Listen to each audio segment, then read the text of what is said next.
Amigos del Canal 17, muy buenas tardes. Yo soy Enrique Córdoba y les saludo desde Madrid. Me encuentro en la sede de Cial Pigmalión, una editorial cuyo presidente y fundador es el editor y escritor Basilio Rodríguez Cañada. ¿Cómo estás, Basilio? Encantado, Enrique, de recibiros aquí en nuestra casa, que es la vuestra, y en un Madrid un poquito fresco, porque estamos teniendo unos días realmente invernales, pero con el calor de la amistad y vuestra presencia estamos reconfortados. ¿Cómo no? ¿Cómo logra Basilio Rodríguez convertir su editorial en una de las editoriales con mayor presencia de autores colombianos y latinoamericanos? Bueno, Enrique, hay que retrotraerse a la década de los 90 del pasado siglo, cuando en el contexto universitario madrileño, un grupo de jóvenes, pues nos planteamos la aventura de iniciar un proyecto editorial, algo que a priori parecía descabellado, complicado, pero que nosotros iniciamos con mucha ilusión. 28 años después, pues continuamos dentro de este convulso mundo literario y cultural y hemos tenido pues ocasión de poder publicar más de 2.250 libros y tenemos una gran familia literaria compuesta por más de 2.700 personas de 4 continentes y entre ellos efectivamente hay una representación muy significativa de los autores hispanoamericanos que rondan los 500, entre 480 y 500, porque pues como vamos publicando, cada año salen aproximadamente unas 105 o 110 novedades. No tengo el cómputo al día, pero aproximadamente un número como el que hemos reseñado, que yo creo que es muy representativo. Primero, del quehacer de esos escritores hispanoamericanos y sobre todo y especialmente de los colombianos, porque según un estudio del Instituto Caro y Cuervo, que fue publicado el año pasado, en 2025, somos el grupo editorial que más autores y libros de autores colombianos hemos publicado fuera de Colombia, no solo en España, sino en general. Eso es un motivo de gran satisfacción para nosotros. Basilio, tú vives entre España y América Latina y tienes una cercana relación con el mundo de los libros, de los autores. ¿Cómo es tu vida desde ese punto de vista? Pues mi vida es un nomadeo, querido Enrique, porque además de esa vertiente americanista, también tenemos la vocación africanista, es decir, también viajamos en varias ocasiones cada año al continente africano, tanto al mundo árabe como al África subsahariana. Y eso hace que efectivamente pues, esté muchos días fuera de mi casa, pero realizando una labor que es fundamental, la de acompañar y respaldar a nuestros autores en las ferias internacionales del libro, en los festivales del libro, en eventos muy variados, que bien organizamos nosotros directamente o colaboramos en su organización. El año pasado, pues nos vimos en Ibagué, pero has estado en México, vi que estuviste en Qatar, estás en todos lados. Sí, bueno, el don de la ubicuidad no lo tenemos todavía, pero sí, efectivamente tenemos que repartirnos. Como decíamos al comienzo, una nómina de autores tan extensa, pues requiere que tengamos que acompañarles en eventos que se organizan en países, en continentes diferentes. No podemos llegar a todo, pero vamos a los más importantes, a los eventos y ferias y actividades más significativas. Entre ellas, por supuesto, a Guadalajara, México, que es la feria del libro más importante del ámbito hispano, y, como no, a Filbo, donde ya estamos planificando nuestra presencia en este año 2026. Iremos con un nutrido grupo de escritores de Europa, África, por supuesto de América y especialmente de Colombia. Por tanto, ahí ya tenemos una cita que prácticamente está a la vuelta de la esquina. El proceso de seleccionar, todos queremos publicar, ¿cómo se desarrolla eso? Sí, efectivamente es un tema complejo porque nosotros, a pesar de ese volumen de novedades que decíamos anteriormente, seguimos siendo pues, una empresa editorial eh, media familiar. Yo digo que somos un proyecto familiar, pero con esa proyección internacional. Por tanto, nuestro equipo es limitado y recibimos muchas novedades, muchas propuestas editoriales. Tenemos que hacer un proceso de filtrado de esas propuestas y fundamentalmente lo hacemos basándonos en criterios de calidad. En todo caso, como me preguntan a menudo cómo es ese proceso, pues diré que hacemos una triple lectura de los originales que se nos presentan. Por un lado, analizamos la calidad de esos textos de diferentes géneros literarios. Eh, Eso es fundamental, que estén bien escritos. Por otro lado, focalizamos nuestro interés en los temas, qué temas, qué géneros se nos proponen y vemos si tienen ubicación, si tiene sentido que los publiquemos dentro de alguna de nuestras colecciones, colecciones de género, colecciones temáticas. Y por último, pues tenemos que hacer una lectura economicista. Si pensamos que se puede vender mucho, poco, regular o nada cada una de esas obras. Una vez que hemos hecho ese análisis, pues ya tomamos la decisión de publicar o en algunos casos, en muchos casos, desgraciadamente, no podemos abordar todas las ediciones de las novedades de los manuscritos que nos llegan. Madrid es uno de los pilares, si no el más importante, en el campo de las publicaciones en español. Háblanos sobre ese panorama de las editoriales y los autores y demás. Históricamente, efectivamente, España ha sido pues, el país en el que se han publicado más libros de autores hispanos en español. Pero efectivamente ha cambiado ese epicentro cultural y literario de los años 60 y 70 a esta tercera década del siglo XXI. Si inicialmente, cuando el boom hispanoamericano, ese foco cultural, literario y editorial estaba ubicado en Barcelona, se ha desplazado desde hace aproximadamente unos 20 años, desde que comenzamos este siglo XXI, a Madrid. Madrid es ahora mismo la ciudad que tiene un mayor potencial editorial.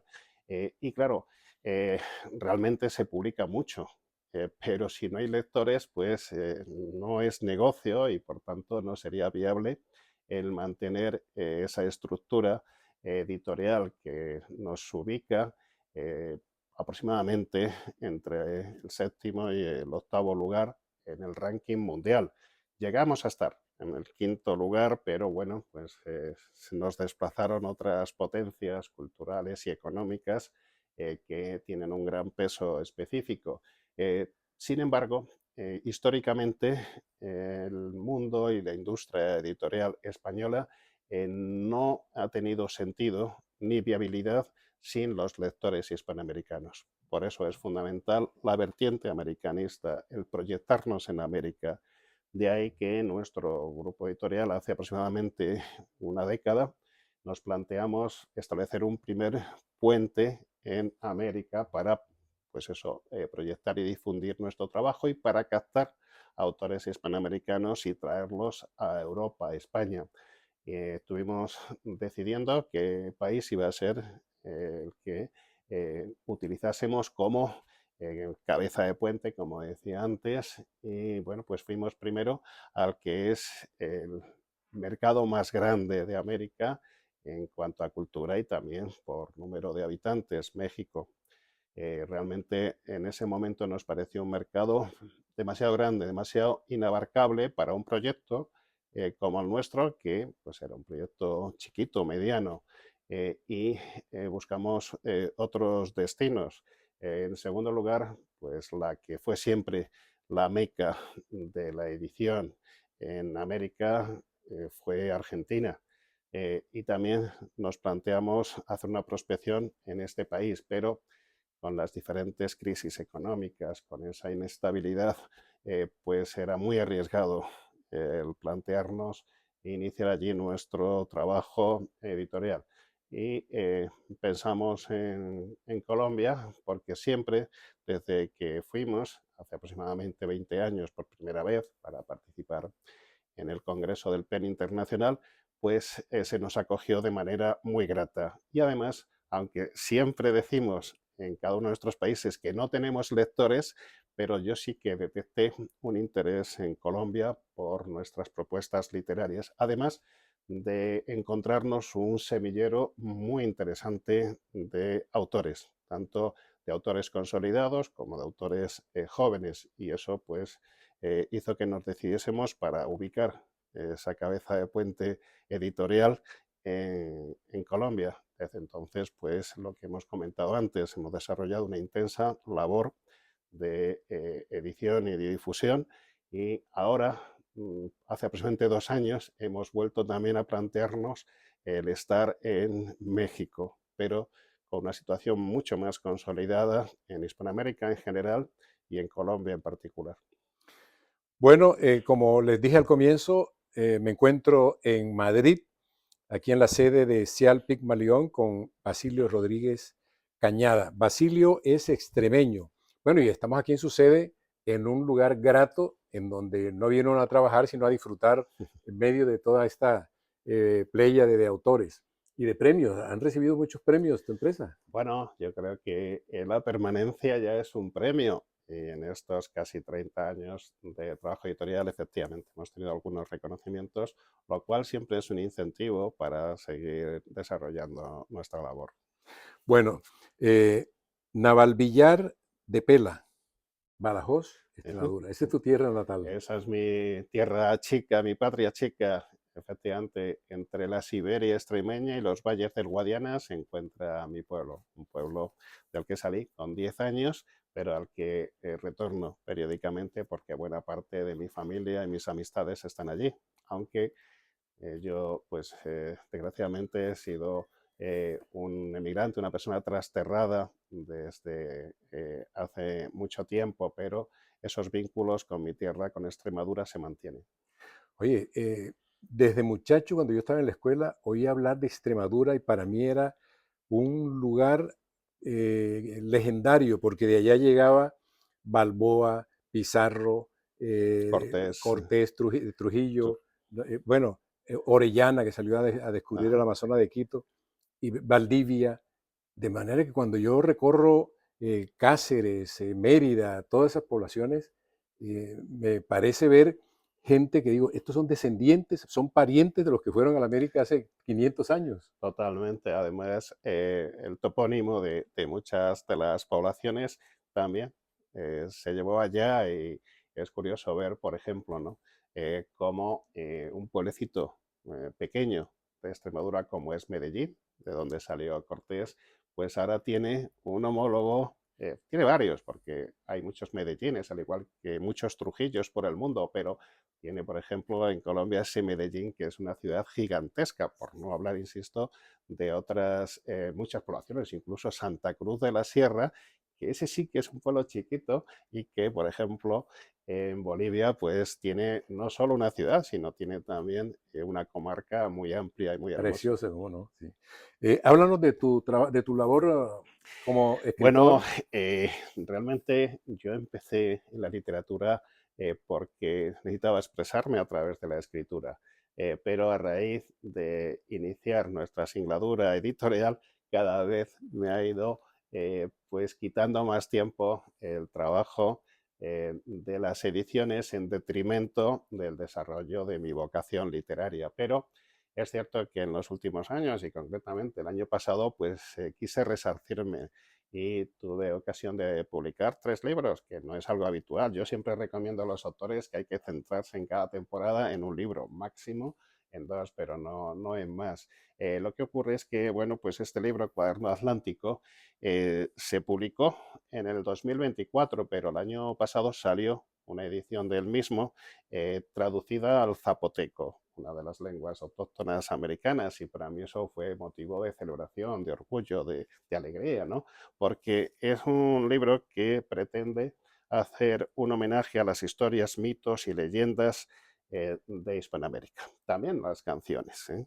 Y el hecho de que haya sido volcado, traducido a una de las lenguas autóctonas prehispánicas, pues realmente pues, fue, como digo, motivo de una gran alegría porque tributo en homenaje a muchos de esos mitos, algunos de ellos desconocidos u olvidados por los propios hispanoamericanos, pero que para mí tenía pues un gran sentido y que complementaba un libro anterior que era Cuaderno Mediterráneo, dedicado a los mitos grecolatinos. Qué bueno. Luego, efectivamente, también el año pasado se cumplían 150 años del nacimiento de Antonio Machado, uno de nuestros autores de cabecera, que nos ha acompañado a todos en nuestro proceso de formación, de educación, un autor realmente ético, que fue consecuente con sus ideas y que murió pues a raíz de la guerra civil que sufrimos, en la que pues lucharon hermanos contra hermanos, hijos contra padres, algo que ojalá no se vuelva a repetir jamás. Yo quise tributar un homenaje a este autor que, como digo, nos ha acompañado en situaciones muy diferentes. Sus versos han estado siempre ahí a punto para poder acompañarnos en temas literarios bueno, de toda índole, ¿no? Y quise hacerle un libro en el que dialogo con él desde su obra, en espejo, no intentando emularle, sino tributarle, como digo, ese merecido reconocimiento. Es un libro que me ha dado muchas satisfacciones. Y las vidas imposibles de Miguel de Y Cervantes. este ha sido el más mediático. Cuando el pasado año me invitaron a la premier de una superproducción cinematográfica, El cautivo, de Amenábar, uno de nuestros cineastas, directores de cine más internacionales, se me vino el mundo abajo porque yo tenía un proyecto olvidado casi desde hace más de 20 años, de una novela sobre el cautiverio de Argel de Miguel de Cervantes. Y cuando vi la versión que había hecho de ese cautiverio Amenábar, dije, se acabó mi novela, ya jamás la publicaré, porque para realmente terminarla necesitaba un lazo de tiempo que oscilaba entre los 5 meses y el año, ¿no? Y cuándo iba a sacar yo ese tiempo para dedicarme en exclusiva, ¿no?, a terminar la novela. Y bueno, pues precisamente en un viaje que hice inmediatamente después a Santo Domingo, me planteé, si no puedo escribir la novela, voy a escribir el relato que narre mi versión de ese cautiverio.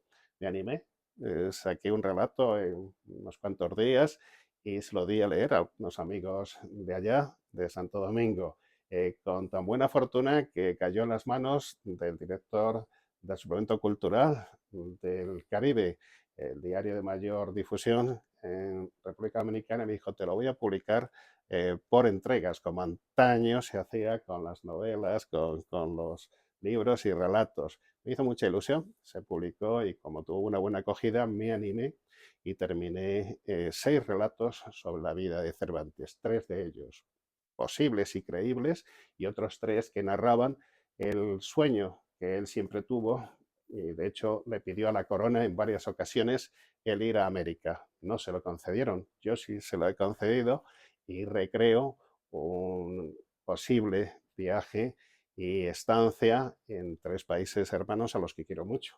En Colombia, porque él quiso ir como contador de galeras a Cartagena de Indias, también como gobernador del Soconusco en México y también pidió ir al altiplano en Bolivia. Insisto, no pudo ir físicamente, pero yo literariamente le he llevado. Y es un libro que efectivamente está teniendo ahora una excelente acogida y recorrido editorial. Siempre se ha dicho qué hubiera ocurrido si lo complacen y lo envían a las Américas, ¿no?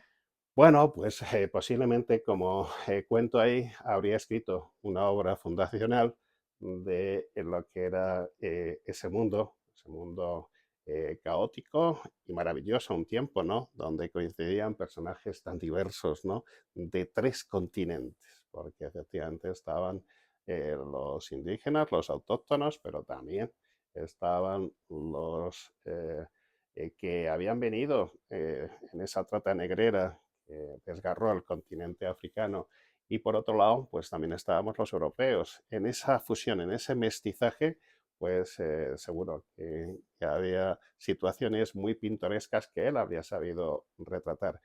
Pero a lo mejor no habría escrito El Quijote y habría sido una pérdida sensible. O quizás sí, porque como digo en algunas de las historias, pudo volver y además de nutrirse de esas experiencias americanas, haberlas plasmado en el libro que, bueno, pues ahora es un patrimonio de todos los hispanohablantes, yo creo, de todos los lectores de todo el mundo, una obra magna de referencia. Cuando tú te reúnes aquí en Madrid con tus colegas, con la gente aquí, y saben que tienes tanto contacto y sociológicamente y gastronómicamente cercanías con las Américas, ¿se inquietan por algo? Bueno, lo que sienten es unos deseos terribles de acompañarme en muchos de esos viajes. De hecho, siempre tengo el placer de ir acompañado por una delegación de escritores, como digo, españoles, europeos, africanos y también muchas veces venís los escritores hispanoamericanos. Hay un intercambio. Este océano que nos separa es un océano de palabras y yo creo que lo podemos superar como distancia física a través de la cultura y la literatura. Eso es una realidad. Pero efectivamente el estar allá, el disfrutar del paisaje, del paisanaje, de la gastronomía, como te dices, es un lujo, una gran satisfacción. Oye, está linda la metáfora, un océano de palabras. No tema de palabras, Aquí, efectivamente. Sí. ahí tienes un título para... Que, Claro, ¿ah? claro, para un ciclo, para una actividad. Es cierto que, bueno, pues es una vía de comunicación, siempre lo fue, pero ahora mucho más, porque es un océano en el que efectivamente los hispanohablantes de ambas orillas tenemos tantas cosas que compartir que bueno, debemos hacerlo a través de ese patrimonio lingüístico común.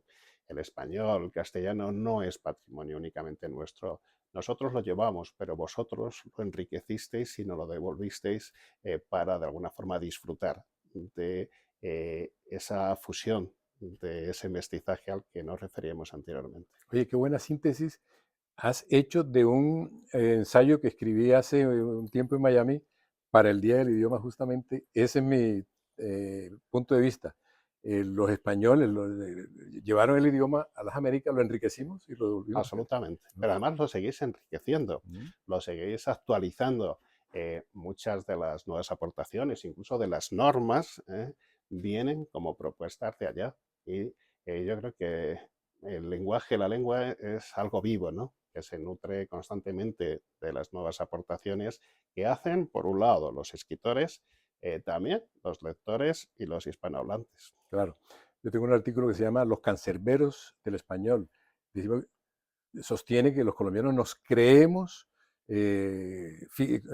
unos notarios, no, sino unos veedores del castellano. Entonces vivimos criticando a quien no habla como creemos que debe seguir las Es normas, ¿no? cierto que los colombianos tenéis una adicción, tenéis un lenguaje muy rico y además con unas tonalidades muy agradables, ¿no? Entonces, bueno, pues es cierto que cuando vamos allá disfrutamos de una lengua que mantiene, por un lado, porque habéis sido en ese aspecto, yo creo que muy sabios, habéis mantenido términos que aquí están ya erradicados, que se consideran arcaicos, pero allí tienen una gran vitalidad. Términos que, insisto, pues aparecen en el diccionario, pero que aquí apenas se utilizan. Y allí habéis hecho que retornen de nuevo muchos de esos términos y que se conviertan en algo fresco, joven, ¿no? Eso es hermoso, a eso me refería. La lengua que está viva y que hace que todos nos sintamos pues copartícipes de ese proyecto de actualización constante. Terminemos esta entrevista hablando sobre Cial Pigmalión. Ujú. Esta sigla Cial Pigmalión, explícala. Bueno, Sial Pigmalión quiere decir que somos un grupo que alberga dos editoriales. Sial, que es la más antigua y que responde a, es un acrónimo, ¿no? Que responde a un título con el que empezamos nuestra labor editorial de hace 28 años, como os contaba, muy ampuloso, muy rimbombante, Sociedad Internacional de Amigos de la Literatura. está muy bien como declaración de intenciones, pero como marca, pues no era la más adecuada.